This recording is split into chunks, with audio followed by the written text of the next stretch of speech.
Hey, what is going on, everybody? Welcome to Super Lunch Roast Podcast, episode number 162. I am Brendan. Bellator 284. Gracie versus Yamauchi. Moldavsky versus Maori. Allen versus Lima Macfarlane. Lots going on here, lots to talk about. We're going to go through all of the main card here.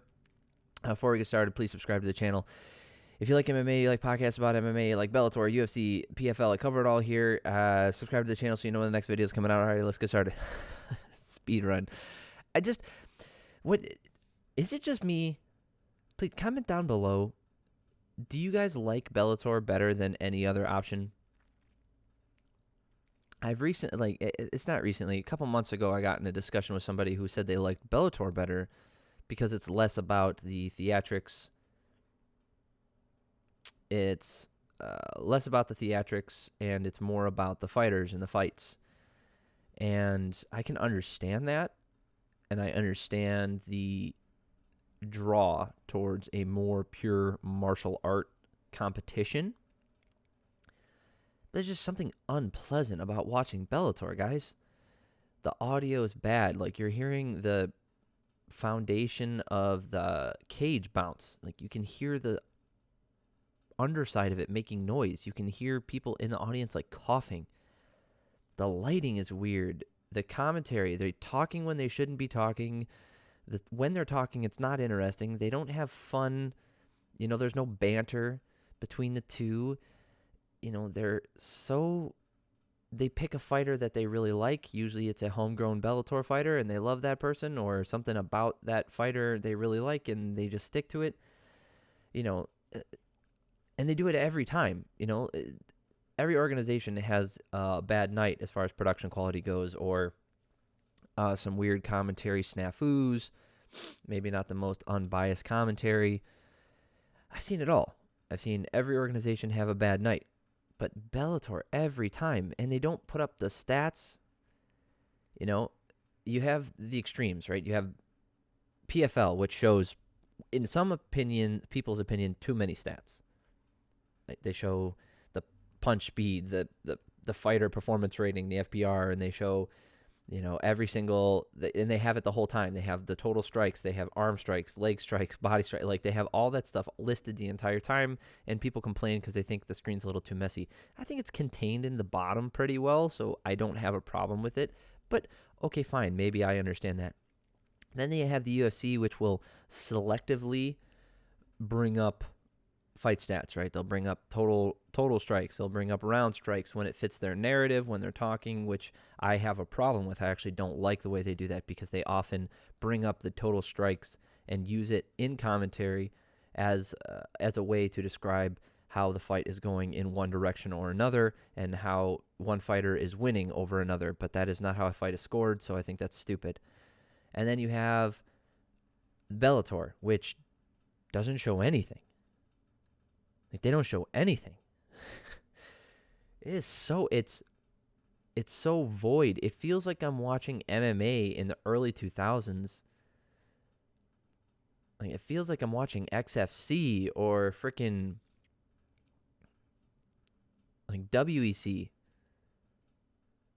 That's what it feels like I'm doing. And this is Showtime. This is on Showtime. This is not some random channel that just decided they want to get in on the MMA thing. This isn't some underground movement that's only online. This is a major pay-per-view channel, a major subscription channel. Like, you can't get Showtime without paying extra. I can't watch these fights without paying extra.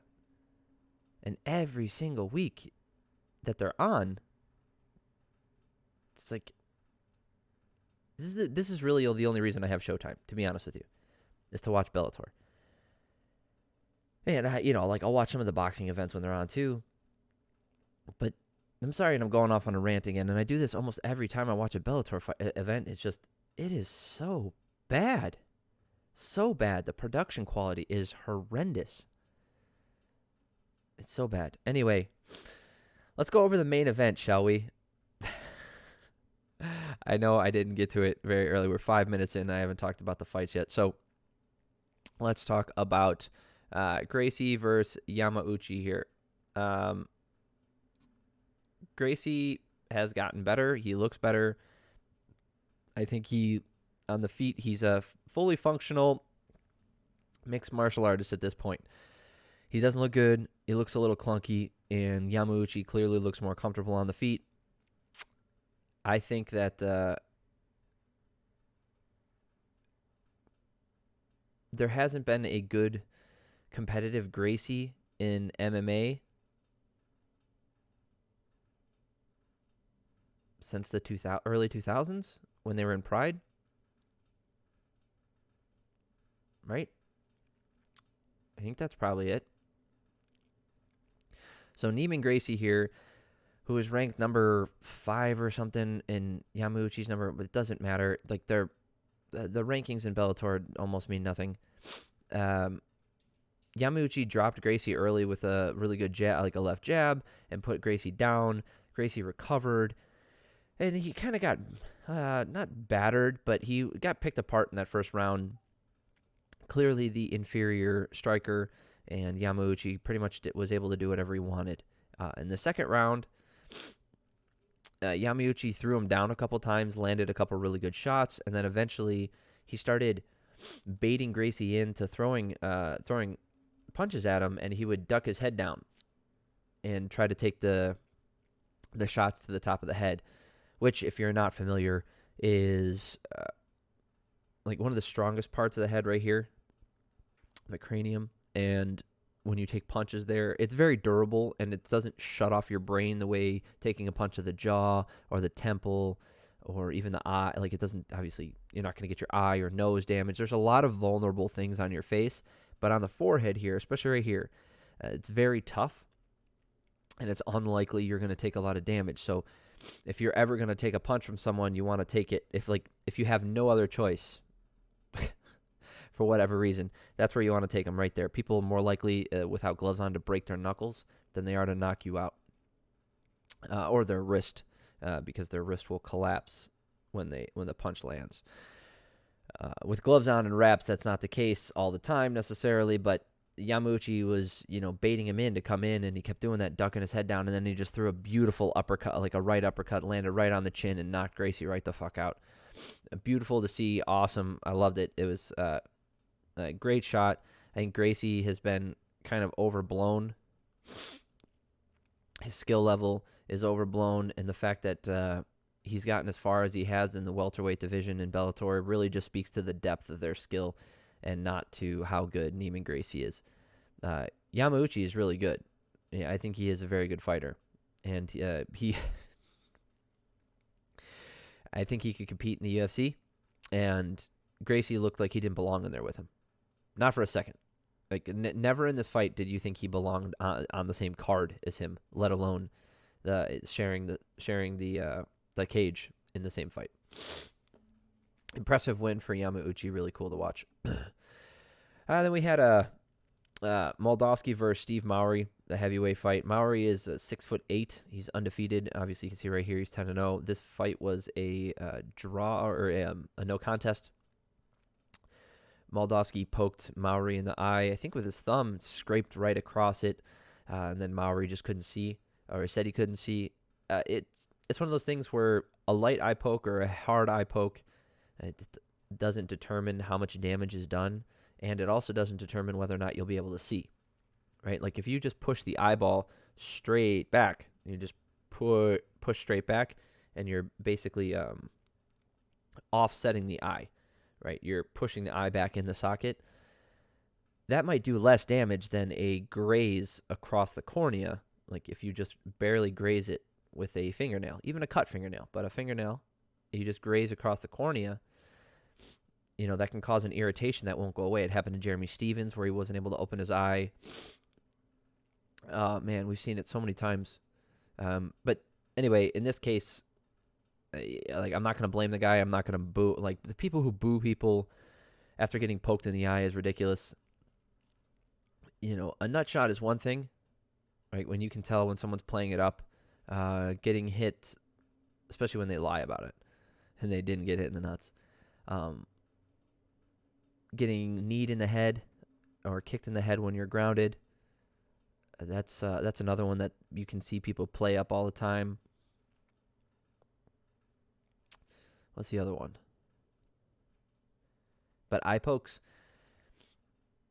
regardless of how they happen or how bad they look, I always give the leeway and the benefit of the doubt to the fighter who got poked. So that was that. As you can tell, I'm kind of low energy for this because I didn't enjoy this event even a little bit. Like I really didn't. There was nothing about this event that had me like jazzed. Like I was like super excited to watch it. And the fact that their production quality is so bad, guys.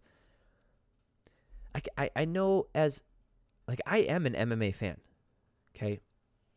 I will enjoy watching lower level MMA. I do. But I can watch that on YouTube anytime I want. I have to pay for this. You know, I get just as upset when I watch a UFC event that's a real dud, like especially a pay-per-view, because I'm paying for that.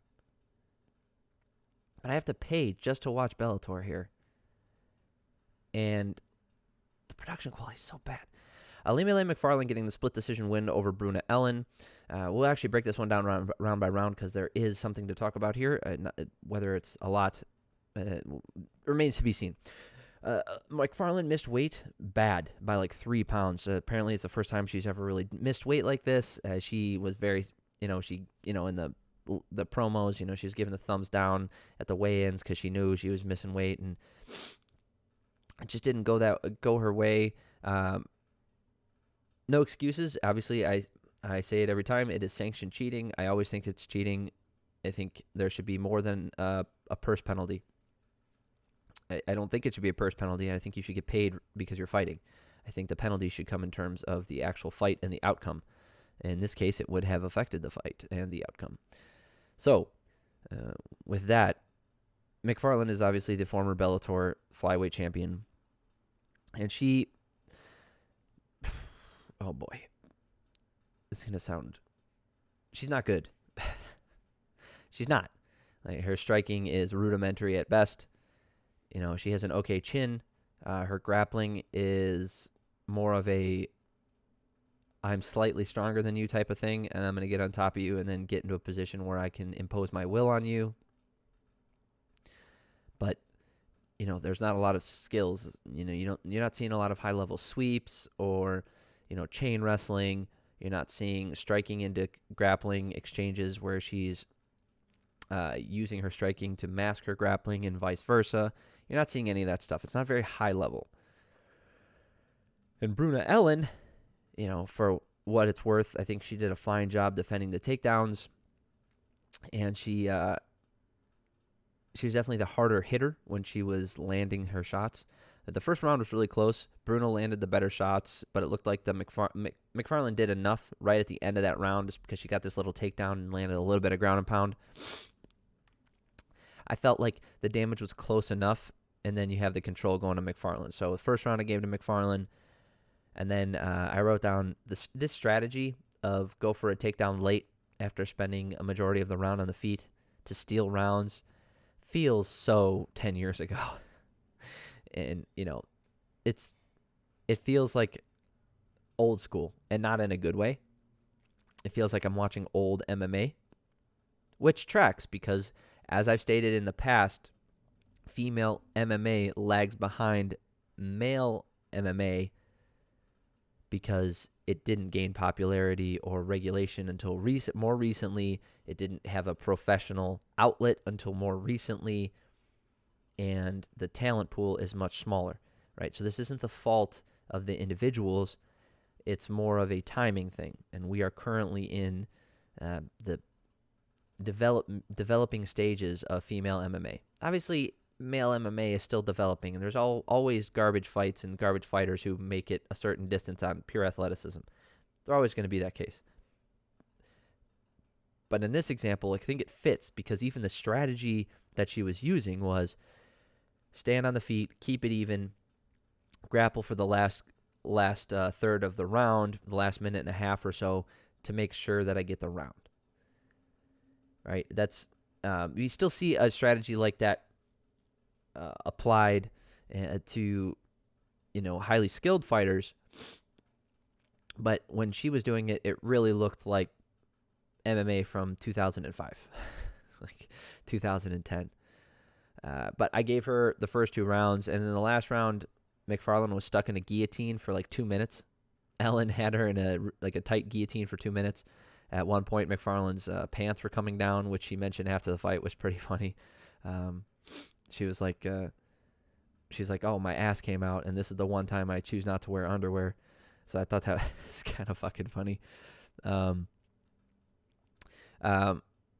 third round I gave to Ellen because of that submission attempt. And when it was on the feet for a little bit there early in the round, they both did meaningless damage as far as I'm concerned. One of the judges gave it, so it was a split decision win, 29-28 for Macfarlane. Same for one judge gave it to Ellen, but then one judge gave it 30-27 to Macfarlane. How can you score that last round for Macfarlane after being in a submission attempt for it might have even been like half the round. It might have been more than 2 minutes. And she did no damage to speak of. And you want to talk about control time versus submission attempt. Like, the submission attempt wins every time as far as scoring goes. I mean, I gave the fight to Macfarlane. I think the commentary team gave it to Ellen, with the last 2 rounds as far as John McCarthy. I guess you can give that second round to Ellen as well, although I thought the first round was a better round for Ellen than Doesn't matter. As you can tell, I'm not super excited about this one. Let's move on. Saeed Salma versus Gokhan Sauracham. Dang it. Anyway, Gokhan ends up winning via decision. These guys were both, super sloppy heavyweights. They should either be at 205, maybe even 185. This guy is 6'1", and he weighs 235 pounds. Salma does. This guy's 6'3" and weighs 240. Gokhan, if he cut down, he'd probably be a 205er with a little bit of fluff on him. It might be hard for him to make 185. So I'm not giving him the benefit of the doubt as far as his weight class goes in this case, because he does not belong at heavyweight. He doesn't. He does not have enough muscle to warrant. These guys are both pretty fluffy. And then Salma here being 235, like, he just does not want to cut weight. That's not laziness necessarily, but he just doesn't want to cut weight, and he does not belong at heavyweight. So watching these fight, I wrote down 205 or 185. They're just chunky for no reason. The first round was a battle of low kicks until Sauracham landed a left hook over the top that looked like it landed, but looking at the replay, it didn't. Salma kind of just slipped. So Saeed should have won that first round. Salma in the second round had grappling control for a majority of the round, and then they traded leg kicks. They went back and forth. So because of that control time, Saeed ends up winning that round. So I had him up 20-18. And then the last round, it was like a 50-50 round, but Sauracham looked like he landed the bigger shots. So I gave him that last round, 29-28, in favor of Salma. They gave it to Sauracham, and I think, this fight sucked, so I don't really care. But the commentary team was just talking up Salma so much that they were more upset about him losing than I think they should have been, because it was a pretty lackluster fight. There was not a lot of action in this one. And then we're going to talk about the opener here. Austin Vaderford versus Aaron Jeffery. Jeffery landed a right hand that put Austin down early, and then about 2 minutes later, he landed another one. Landed a really good shot, and Vaderford just couldn't recover. The ref stepped in really quick and stopped it. So as far as this one goes, I'm not mad about the stoppage. Vaderford, I don't know if he's shell-shocked after getting dominated by after being undefeated and then getting dominated by oh my goodness, their middleweight champion, Gegard Mousasi, right? So I don't know if he's shell-shocked or if he just sucks. You know what I mean? Like, does he belong in the like? He belongs in Bellator, I think, for sure. He has a lot of development that he needs to do. And I don't have Instagram or use it, but I think he's the one who's with Paige Van Zandt. I don't know if they're married or whatever, but they seem to be having a really good life together and enjoying their time together. So that's fine. But as far as his fight skills go, if he wants to be elite and be a decent fighter, he needs to step up his game quite a bit. He needs to improve his skill set and round out his game. All right, we're going to call it on that one. I'm sorry, guys. This was not the most exciting. It just wasn't. This fight card was not exciting. I was kind of bored while watching it. Breaking it down felt like a chore. Not right now, but breaking it down when I was, taking notes when I'm watching these fights. I was like, honestly, you can go to the kitchen for 5 minutes, come back and not miss anything. That's bad, guys. That's bad. And that's not Bellator, the organization's fault. But while I'm watching it, you can make it more interesting. Your commentary team can be more lively in a good way. Talk about your personal lives a little bit. Show that you guys like each other. Show that you guys are interested in talking about literally anything else other than the stats that are going on and the fighter that you're trying to push forward, because it gets exhausting listening to it. And I mean, I'm still going to keep watching them because it's MMA, and I'm still going to keep covering the fights because this is what I do. But they really need to. They need. Oh man, Bellator. I think Bellator has gotten worse since they've tried to become more legitimate. I don't think that's a controversial thing to say. I think they've had good fights. There's been some fun ones. Obviously, the Ryan Bader light heavyweight saga was pretty fun. Some of the lead up to some of these fights. Some of these fights are really good, and they have good fights. And then there's a lot of stinkers, like a lot of stinkers. And their production quality is not gotten that much better, if better at all. I think they might have just added more lights. And that's, oh my God. I hate it when it's underlit. So that's really bad. So being overlit is definitely better. But this is getting painful, guys. Oh man, the next videos are. I hope I have a lot more energy because we got the PFL coming up. We've got the UFC to talk about this weekend. I'll be posting those videos next. So if you're looking for those ones, those are coming up. Those are the next couple videos. If you're looking for the last Bellator 283, that's on the channel a few videos ago as well. Thank you guys for stopping by. It means a lot to me. Subscribe to the channel if you like the stuff. If you made it this far, good on you. You're probably one of the most hardcore MMA fans on the planet, to be honest with you. You've got to be. Not only are you interested in Bellator and a stinker of a card that this is, but you watched a guy who has low energy talking about it and just complaining about it. So good on you. Subscribe to the channel and know when the next video is coming out. I appreciate y'all for stopping by. I really do. It means a lot to me. And I hope the next couple fights are more interesting. I have some more energy for those ones because this one sucked. Later, y'all. Have a great week. Love you.